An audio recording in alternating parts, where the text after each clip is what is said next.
Hello hello sir, ನಮಸ್ಕಾರ. ಹೆಂಗಿದ್ದೀರಾ? ನಾನ್ ಚೆನ್ನಾಗಿದ್ದೀನಿ. ನೀವ್ ಯಾರು? ಹಾ ಸರ್, ನಾನು ಸತೀಶ್ ಯಾರು ಅಂತ, with the sir name of ಯಾರು. ಸತೀಶ್ ಯಾರು. ಸತೀಶ್ ಯಾರು? ಹಾ ಸರ್, ಸತೀಶ್ ಯಾರು. ಏ ಸತೀಶ್ ಯಾರು? ಹಾ ಸರ್, ಸತೀಶ್ ಯಾರು. ಏ ನೀನ್ ಯಾರು? ನಾನ್ ಸತೀಶ್ ಯಾರು ಸರ್. ಲೇ ನಿಂಗ್ ನನ್ ನಂಬರ್ ಯಾರೋ ಕೊಟ್ಟಿದ್ದು? ಹಾ ಸರ್, ನಿಮ್ ನಂಬರ್ ನಮ್ ಫ್ಯಾಮಿಲಿ ಮೆಂಬರ್ ಅಲ್ಲಿ ಒಬ್ರು ಸೀಮಾ ಯಾರು with the sir name of ಯಾರು. ಸೀಮಾ ಯಾರು ಅನ್ನೋರು ನಿಮ್ ನಂಬರ್ ಕೊಟ್ರು ಸರ್. ಸೀಮಾ ಯಾರು? ಹಾ ಸರ್, ಸೀಮಾ ಯಾರು. ಲೇ ಸೀಮಾ ಯಾರು? ಹಾ ಸರ್, ಸೀಮಾ ಯಾರು. ಲೇ ಸೀಮಾ ಯಾರು? ಯಾರು? ಸೀಮಾ 2 ಸತಿ ಸರ್ ನೇಮ್ ಅಲ್ಲ ಸರ್, ಒಂದೇ ಸತಿ ಸರ್ ನೇಮ್. ಸೀಮಾ ಯಾರು ಅಷ್ಟೇ. ಹೊಟ್ಟೆ ಎಷ್ಟು ಉರ್ಸ್ತಾವ್ರು ಭಗವತ್ನ ನೋಡಿದ್ರೆ. ಇವಾಗ ನೀನ್ ಯಾರು? ನಾನ್ ಸತೀಶ್ ಯಾರು ಸರ್. ಹಾ ನೀನ್ ಸತೀಶ್ ಯಾರು? ನಿಂಗೆ ನಂಬರ್ ಕೊಟ್ಟು ಸೀಮಾ ಯಾರು? ಹಾ ಸರ್. ಈಗ ನೀ ಇಬ್ರು ಯಾರ?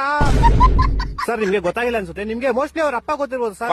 ಅವ್ರ ಅಪ್ಪ ನಿಮ್ಮ ಆಫೀಸಲ್ಲೇ ಕೆಲಸ ಮಾಡೋದು. ಅವ್ರ ಅಪ್ಪ ಯಾರು? ಅವ್ರ ಅಪ್ಪ ನಿಖಿಲ್ ಯಾರು ಅಂತ ಸರ್. ಇವಾಗ ಈ ಬೇವರ್ಸಿ ನಿಖಿಲ್ ಯಾರು? ಸೀಮಾ ಯಾರು ಅವ್ರ ಅಪ್ಪ ಸರ್. ಸೀಮಾ ಯಾರು? ಯಾರು? ಸೀಮಾ ಯಾರು ನಮ್ ಕಸಿನ್ ಸರ್. ನೀನ್ ಯಾರು? ಸರ್, ನಾನು ಸತೀಶ್ ಯಾರು ಸರ್. ಲೇ ಯಾರು ನೀವೆಲ್ಲ? ಲೇ ಮನೇಲಿ ಮಾಡಕ್ ಕೆಲ್ಸ ಇಲ್ವೇನ್ರ ನಿಮ್ಗೆ? ಏ ಕರೆಕ್ಟ್ ಕಡ ಯಾರೋ ನೀನು? ಸತೀಶ್ ಯಾರು ಅಂತ ಸರ್. ಲೇ ನಿಮ್ ಮನೆ ಎಲ್ಲೋ ಇರೋದು? ಸರ್, ನಮ್ಮ ಮನೆ ಯಾವ ವಿಜಯನಗರ ಅಂತ ಸರ್, ಬೆಂಗಳೂರಲ್ಲಿ ಇರೋದು. ಯಾವ ವಿಜಯನಗರ? ಹಾ ಸರ್, ಯಾವ ವಿಜಯನಗರ. ಈ ತರ ಹಿಂಸೆ ಕೊಟ್ರೆ ಜನಗಳಿಗೆ ಯಾರು ಬದುಕ್ತಾರ? ಅವ್ನ್ ಗರ್ಕೆ ನನ್ ಮಕ್ಳು ಸರ್ಕಾರ ಅವ್ರ ಅವ್ನ್ ತಾಯಿನಾಡ ಅವ್ರ ಅಪ್ಪಂಗ್ ಕೊಟ್ಟಾರ ಅವ್ರ